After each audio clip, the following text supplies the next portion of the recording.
Bonjour, je me présente, je suis Karine Dumay, je suis art-thérapeute et aujourd'hui, je vous propose de découvrir ce qu'est l'art-thérapie ou comment reconnaître l'art-thérapie parmi toutes les propositions qui sont liées à l'art et à la créativité. Pour cela, un schéma très simple, dans lequel on retrouve l'art en position centrale. Premier thème, l'art pour soi. Ce que j'ai indiqué dans l'art pour soi, c'est plutôt une pratique individuelle, essentiellement utilisée pour se détendre, pour se libérer d'une journée un petit peu difficile, au même titre que finalement une séance sportive, ça va permettre de libérer son esprit par rapport à des contraintes imposées. Ensuite, on retrouve les cours d'art, où là, il y a un cadre, puisqu'il y a un professeur, éventuellement une salle de cours. L'idée étant de devenir de plus en plus expert dans l'art que vous avez souhaité pratiquer, et pourquoi pas d'aboutir à une exposition ou à une représentation. Ensuite, vous avez les deux pratiques pour lesquelles j'interviens, à savoir l'art social et l'art-thérapie.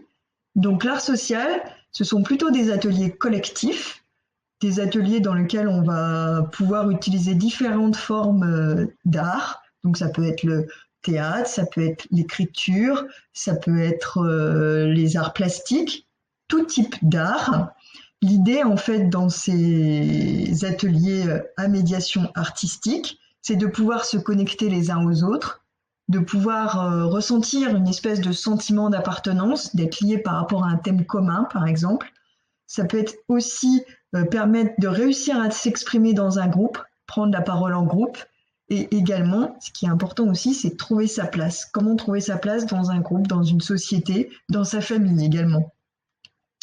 Ensuite, les séances d'art-thérapie que je propose sont des séances qui sont individuelles, l'objectif étant purement thérapeutique cette fois-ci, l'idée étant de mieux se connaître au final. Alors comment réussir à mieux se connaître? Eh bien tout simplement en utilisant la créativité et l'imagination. Alors comment ça se passe en séance d'art-thérapie? On n'est pas des artistes. L'idée, ce n'est pas de faire de vous des artistes, mais plutôt ce que j'appellerais des artisans. Alors pourquoi des artisans? Parce que pour moi, un artisan, c'est quelqu'un qui va travailler une matière brute pour pouvoir la transformer et en faire quelque chose de mieux, de plus beau.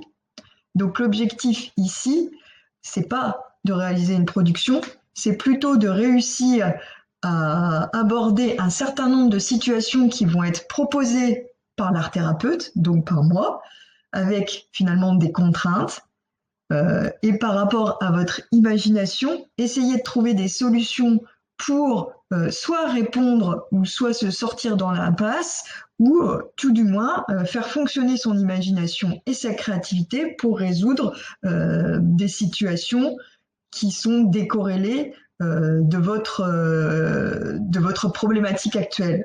Alors pourquoi décorrélées? Parce qu'effectivement, quand on est focalisé sur une problématique, on en oublie finalement, enfin on est focalisé, on tourne en rond par rapport à cette problématique et on n'arrive pas à trouver de solution.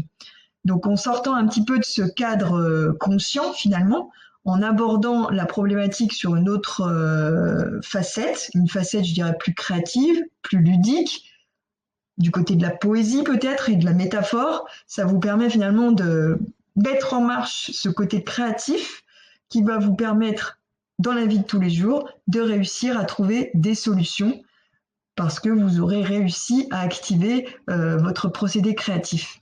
Ce que j'appellerais moi finalement en art-thérapie, c'est être l'artisan de son propre bonheur. Voilà ce que je peux vous dire aujourd'hui sur l'art-thérapie. Vous retrouvez ici mes coordonnées et je vous dis à bientôt pour une prochaine vidéo.